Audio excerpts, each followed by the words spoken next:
terms of capacity, we have grown from a 200 megawatt company in 1982 to plus 141,000 megawatt company. We have a vision of being 132,000 megawatt company by 2032. We have an integrated business model in terms of value chain. We have interest in coal mining, exploration, equipment manufacturing, and in the forward integration side, we are in power distribution, consultancy, and power trading. NTPC's approach to CSR is not charity or welfare, but it is a commitment towards the society, which is an important stakeholder in our business. It is not about giving away monetary benefits, but it is a key business process with defined policies, institutional structure, and established mechanism. CSR is being mandated now as per the Companies Act, but since its inception in 1980, we had a policy on community development for the project affected people. We had a formal policy, R&R policy in 1993, in line with the World Bank guidelines, and it was being scrutinized World Bank very closely because NTPC at that time was bringing up power projects and with World Bank funding, and World Bank was very particular that we have our policies right on the R&R path. We had our first formal CSR policy in 2004, and we brought out an initial community development policy in 2009 for taking up CSR activities right at the project conceptualization stage itself. We revised our R&R policy in 2010 in line with the government policy, and also we brought out a revised CSR policy in 2010 in line with the revised DPE guideline. Drivers for NTPC, drivers for CSR in NTPC is its vision, mission, and objectives. Our mission to develop and provide reliable power-related products and services at competitive prices, integrating multiple energy sources with innovative and eco-friendly technologies and contribute to society, clearly talks about the multi-stakeholder approach that NTPC has adopted in terms of CSR. Our objectives, NTPC's objectives talk about CSR as the core of its business operation in terms of rehabilitation and resettlement, in terms of sustained power development by discharging CSR, and also in terms of energy conservation. As I said earlier, in NTPC, we have a robust structure. We have well-defined policies for initial community development during R&R phase of a project, and also community development as an ongoing process when the project is in the operational phase. We have a board level committee for CSR, which is headed by the chairman with independent director, a member of it. The board level committee is supported by a three-tier structure.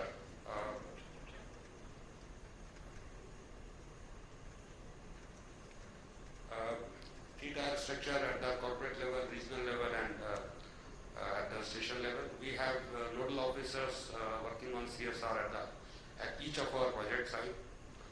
We also have NTPC Foundation, which looks after the CSR initiative at the national level with focus on persons with special abilities. We have an annual budget allocation by the Board of Directors on CSR, and allocation of a specific activity for CSR is done by the approval of the Committee of Board for CSR. As far as planning CSR activities concerned, we have a bottom-up approach. It is based on a wider consultation with the stakeholders, based upon need assessment survey, and based upon discussions in the Village Development Advisory Committee and with the People's Representative. Implementation of all CSR activities is done in a project both with defined deliverables and timelines, and we deploy specialized agencies, including our own employees, with voluntary initiatives for taking up CSR activities. We have regular monitoring of CSR activities at regional, station, and corporate level. We carry out regular internal audits on the CSR activities along with the impact evaluation by external agencies. And of course, there is a documentation and reporting to the Committee of Board and also to the external stakeholders on on CSR activities. As a part of project development, we have taken some major community development initiatives. We have committed to build medical college hospital. We are already constructing ITIs and polytechnics. We have taken up construction of a couple of engineering colleges. At our project sites, we have set up 5 disability rehabilitation centers where surgical correction and aids are provided to the people with special abilities. We are setting up a triple IT in one of the states, and we have set up information and communication technology center for the blind along with the national universities. Just to give you a broad overview of what we have done in CSR in terms of, in last year, in the area of education, we have covered about 325 villages, covering 90,000 students. On health hygiene station, we have covered about 300 villages, covering more than 2.25 lakh people. Drinking water, again, about 115 villages with more than 1 lakh population.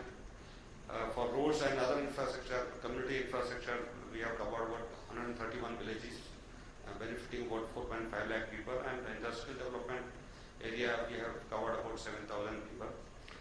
Our CSR activities are in fact encompassing about 500 villages and covering more than 1 million population around all our projects and stations.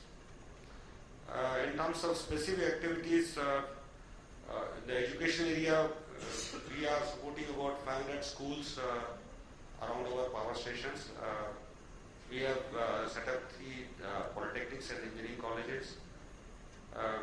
48 schools are being run by NTPC, out of which 23 schools are dedicated primarily for the community children. Again, we then take up construction and repair of classrooms, toilets, boundary walls, kitchens, etc. for the school, and then we provide regular scholarships and other books and stationery, etc., benefiting about close to 3 lakh students so far. Another area is skill development. NTPC has in fact adopted 19 ITIs across the country, and we are constructing 7 new ITIs.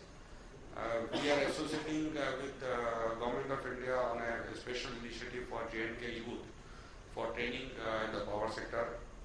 And we take up a skill upgradation program, specifically focused towards women empowerment and for like tailoring, beautician, embroidery, along with the distribution of sewing machines, so that they can also earn their livelihood.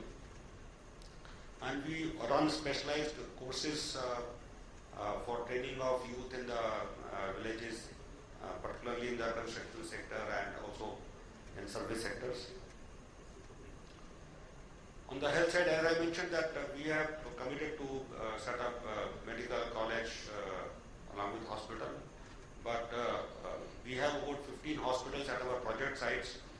Each of these hospitals are open to the public at large, and they are being provided free medical facilities to PAPs and also to at a very subsidized rate to other community people. We are supporting various hospitals and creating and renovating health infrastructure. We are running up mobile health clinic at various locations, and regularly health camps are being provided. We are supporting National Tuberculosis Control Program by running .com DMC centers, which are being supervised by our hospitals. And we also take up activities in terms of hygiene, like spraying of pesticides, fogging, and we have taken up construction of individual toilets as a special initiative. We have committed to ensure that all schools around our stations have at least girls' toilet, because the dropout rate in schools for the girl child is mainly because of non-availability of toilets. We do take up social infrastructure in terms of community halls, bus shelters, drains, culverts, and street light, solar lights, pipe drinking water system, hand pumps, construction of check dams and repair and desilting of ponds, etc. As I mentioned earlier on the PCP, for the physically challenged people, we have set up disability rehabilitation centers in association with National Institute for Orthopedically Handicapped and ICT centers along with national universities. We have also taken up other initiatives such as conservation of national monuments with Archaeological Survey of India, and we have been providing support for natural calamity in the natural calamities and various other initiatives such as tree plantation and promotion of sports and culture. Well, these are some of the few initiatives which we do as a part of our CSR activities where dedicated funds are provided under CSR, but then we do quite a lot in terms of development of our sector and sort of strengthening the sector itself. We have a Center for Power Efficiency and Environment Protection, which is providing advanced technologies and practices towards efficiency improvement and environmental protection. Our Center for Energy Efficient Technologies and Energy Management provides support for thrust in the energy conservation. NTPC has been actively involved in Rajiv Gandhi Gramin Vidyutikaran Yojana, in which we have taken up 29 districts across 5 states, and we have provided electricity connection to about 3 lakh BPL households. We are running a power management institute which is open to all in the power sector, including in other sectors, for providing management training to middle and senior management personnel. And NTPC had also been associated with the Government of India as an advisor cum consultant for Accelerated Power Development Program, which was primarily for modernization and upgradation of transmission and sub-transmission system, with the objective of improving financial viability of state power utilities, reducing transmission losses, improving customer satisfaction, and increasing reliability and quality of power supply. Besides that, besides the specific initiatives in terms of CSR, what we are doing, as I mentioned earlier, we have taken up some major community development projects as a part of project development. So our identified expenditure in terms of CSR may be like 1% of the previous year PAT, but if you look at the overall spending in terms of social infrastructure, what we are creating, our spend is much more than that. I think that's brief about NTPC's CSR thing. Thank you.